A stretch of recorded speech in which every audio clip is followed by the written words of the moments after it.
about the second time around. Hey guys, welcome back. Has modern society outgrown traditional approaches to raising our kids? We've got Dr. Patrece Charles King, counseling psychologist with Phoenix Counseling Center. It's a off-camera joke. Joining us now to discuss popular parenting ideas and their impact on today's children. Good morning. Good morning. It's so good to see you. Too, Thanks for being here with us this morning.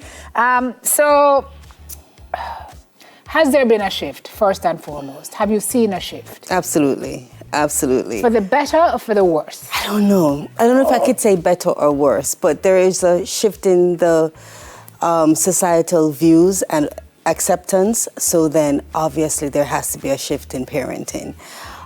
It's a different generation that's parenting right now. Mm-hmm. I'm Gen X, and I noticed that my resilience is very different than Gen Z's resilience. And so I see a lot of children coming into the counseling center that are Gen Zs and, some millennials. And the millennials are always stressed, always under stress. And then Gen Z is just like, well, what? Whatever. What should I do? And just the other day, I was speaking to my husband, and I was like, well, what are we doing differently? What did we do, or what did our parents do for us that made us so resilient versus what we are doing for our children now that are the Gen Zs, that they're so different? And then I figured it out. We kept saying that we want our children to have a better life than we have. Mm-hmm. And so we work overtime to create generational wealth and to do everything for them, ensure that they are good. But then we're doing everything for them. They're not learning. They're not failing on their own and figuring it out and fixing it. So the resilience that we developed over time from being in a supportive environment, but still having to figure it out, not having everything handed to us, made us way more resilient with dealing with the stresses of life versus Gen Z. So it's not that you should avoid your children or neglect your children or be permissive with your children. Create that supportive environment where you nurture, where you support, you create that structure at home, school, and within the community. And you empower your children, and then you also breathe, you breathe that greatness into them so they're confident, their self-esteem is high. But is it that they just don't want what we wanted? And is that a bad thing? Because we are working overtime, them no business. They just want to be able to live soft life. And do social media. But then you have to also accept that life is changing. We never had social media. I never had social media. I had the dial-up internet. You don't know what that is, Patrece. I was not Gen X. I wasn't there. Dial-up, I read about it. Dial-up internet, So it's very different. And if you're not teaching your children or exposing your children to the internet, to social media, they will be left behind. Yeah. So there has to be some kind of balance. What's also very different is gender roles. How do you teach you just even trying to explain to your child male versus female, woman, man, and just the roles that they both play is difficult now as a parent versus back then. I want to talk about the impact of social media on parenting, one. And then I want to address that point you're making, because some of these discussions I'm having with my child, right? Mm-hmm. in this dispensation, I couldn't have them with my parents. And I think it's good, but it's also so scary because I don't know if many of us are equipped to have them. Mm-hmm. The social media aspect now, they're exposed to so much. Yes. How has that influenced the way parenting happens? Absolutely, because social media is parenting. You go onto TikTok and you have everything coming on TikTok, right? Or on Instagram. And it's a matter of fact, parents are not as involved with their children because they are on social media themselves. So you have the phone and the tablets that's babysitting now. Kids are at the dinner table, and instead of family interactions, they're on their phones, mm-hmm. including the parents.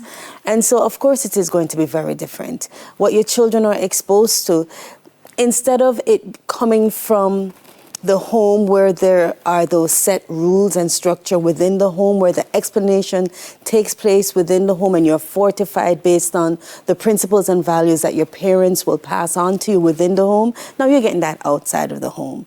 And so even that face-to-face interaction where you learn social norms and how to interact with individuals. As you can see, it's lacking a great deal. You see that play out in high schools. So how do we then have those tough discussions as parents with our children?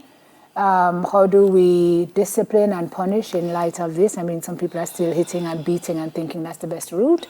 Yeah, I think, well, I never really beat my children, but I did punish. And I punished within the age-appropriate, context. I think that parents need to understand that it's their responsibility to instill principles and values. That's just like basic. And there's some things that, you don't have to think that you don't have to discipline your children. Oh, your child has a temper tantrum and they throw themselves on the floor and because you are embarrassed, you just give in. No, because if you are not teaching your children emotional regulation from age 2, then they're going to grow into kids that have oppositional defiant disorder where they are unable to regulate their emotions. And then they will grow into adults that, well, you know what road rage is. And so it's obvious that there is a lack of ability to manage your emotions. I mean, when I was parenting, my kids are grown now and gone off.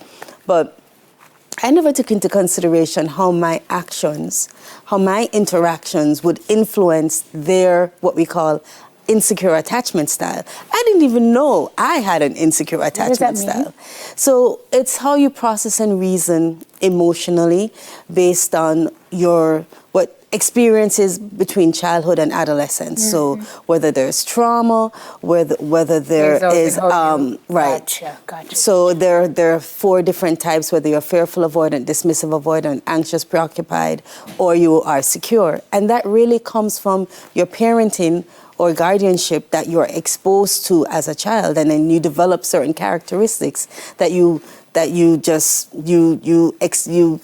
demonstrate as an adult. So a lot of times when you find that you're having recurring issues in your relationship, whether in your romantic relationship or at work or with your family, it's actually because of your insecure attachment style. I didn't know that, but I see it play out a lot now in modern society, where modern parenting, where they are not as involved with their children. So I'm getting a lot of anxious, preoccupied children, fearful, avoidant children that don't know how to express their emotions and don't know and have fears of abandonment. Yeah, we're getting to wrap up. I'm going to ask you to just leave 30 seconds.